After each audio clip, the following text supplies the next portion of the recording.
Hello, everyone. Today we are talking about the multiple intelligences.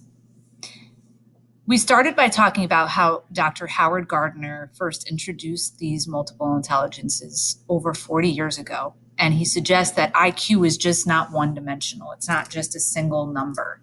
He proposed that there are different types of intelligences. And initially, he proposed 7 different types, and later an 8th one was added. And as I was researching for our lesson, our activity, I found that they have added another to make it 9. So we'll talk about that as well. In this assignment, you will be completing a series of questions using a rating scale to determine your scores in the multiple intelligences. So you will read each statement as part of your step 1. You're then going to rate each statement from 1 to 5 and how that description fits you. You're then going to place your score in the outline box. It's a bold box in the column of the multiple intelligences. And you're going to use the scale 1 to 5. 1 being that not at all, it doesn't describe you at all.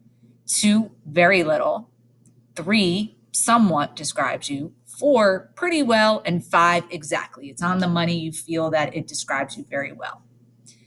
You're then going to add all of the numbers in each of the columns. So each column is a multiple intelligence. So you're going to follow it all the way down from top to bottom and add up each of the numbers and put your total score down at the bottom. So that's what you should have done for day 1, for today's work. Okay.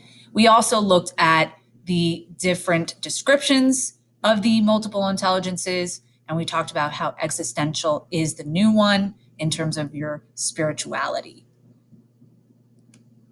We looked at the survey. Again, this is where you're going to look at each statement, give it a score based on 1 to 5 in the bold box, and then lastly, follow the columns all the way down and give a total. So again, that's part of day 1. Day 2, tomorrow, we are going to be doing a reflection. So we're going to look at the totals, the scores that you use and the totals for each of the intelligences. And we're going to look at what you found to be your greatest areas of strengths, your areas that you scored lower in. We're going to talk about how that makes you feel. Do you feel that it's accurate? Did it confirm what you already know about yourself? Were you surprised by the results? And then that connection to Charlie. What areas do you think that Charlie would score higher and where he would score lower?